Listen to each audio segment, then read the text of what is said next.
In a police lot outside of Payson, lawyers ask questions, experts set up cameras.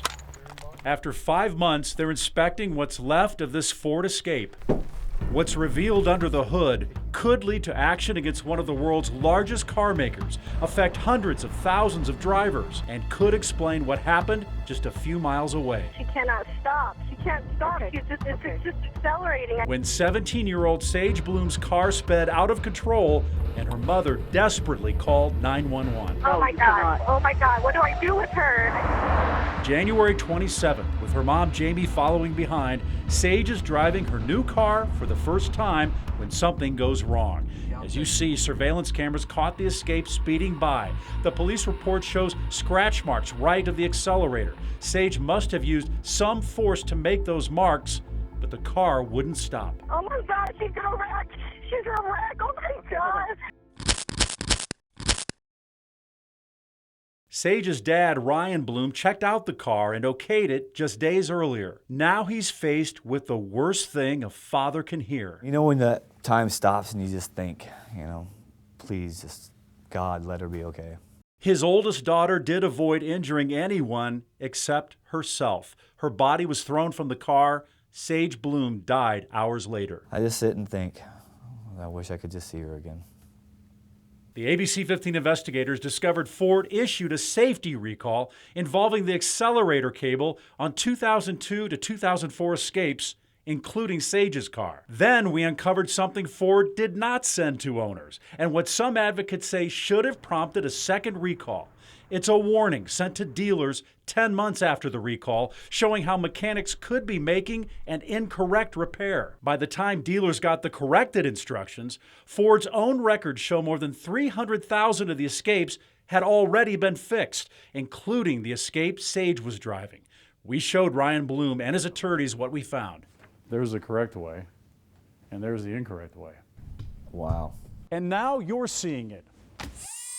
Ford's own instructions show the potential danger. Damage can be caused if mechanics lift up on the speed control cable. This demonstration provided to us by the Bloom's expert for another case shows that could cause the plastic cover to break, the speed control cable to come loose, accelerate fast enough, and the cable can stick. Experts say that leaves the throttle open and the car traveling at very high speeds. On this day, inspectors for both Ford and the Bloom family are here. Bloom inspector Bill Williams stakes a small camera through the engine, under the crucial cable area, being careful not to disturb any evidence. That's the catch. The speed control cable broken, lodged under the engine cover. The throttle stuck wide open. The Bloom's attorney Bob Boatman and Williams say what Ford warned its dealers against, damage to the speed control cable, is exactly what they say they found in the Escape Sage Bloom was driving the day she died. This is one of the clearest demonstrations I've ever seen of a safety defect in a vehicle. Clarence Ditlow says the Bloom's inspection was clear because the vehicle hadn't been moved since impounded, and technology allowed an examination of the speed control cable. He's with the Center for Auto Safety in Washington. This is a problem that is not behind us, it's in the future. Ditlow is so concerned about hundreds of thousands of Escapes that could be on the road with a bad repair, he's taking a rare action. I don't see how Ford cannot do another recall. Ditlow says his organization is filing a petition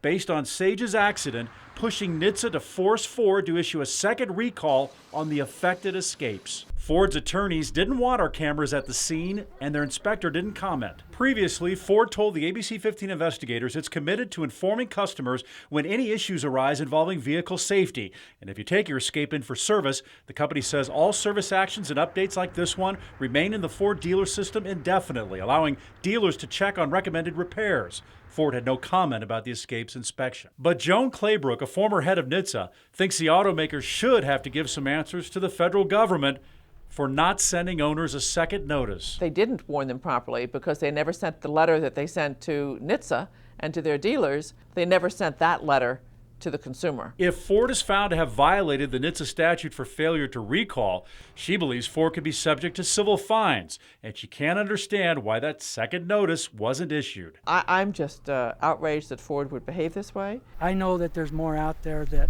are running around with that bind in there. just waiting for the right circumstance to happen. Their circumstances, this expert says, came together like a perfect storm that day in January. Oh my God, my poor child. Cutting short a young life in this spot.